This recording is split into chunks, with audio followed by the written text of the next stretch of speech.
باشه دادا، فردا بزن یکم به حرفی. دیدید چی گفت؟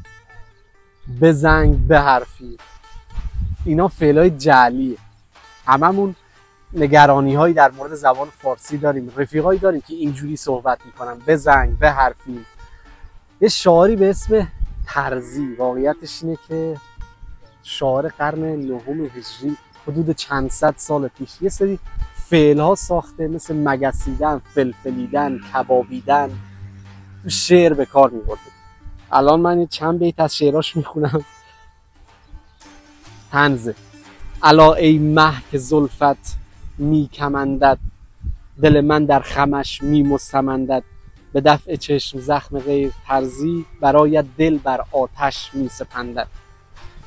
میکمندد از کمند و تناب میاد، میمستمنددم از مستمند میاد، میسپنددم که به چشم زخم راحت. اما هدف از گفتن این حرفا چیه؟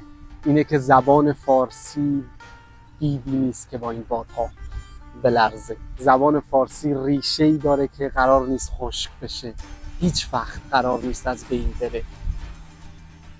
مثلا واژه عربی رقص در زبان فارسی از فعل رقصیدن وام گرفته. پیشنهادم اینه که شعرهای ترزی رو بخونید، حالتون عوض میشه. طنزه.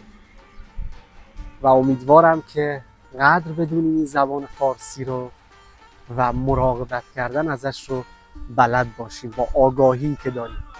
خلاصه که امیدوارم همیشه به عشق و حالی.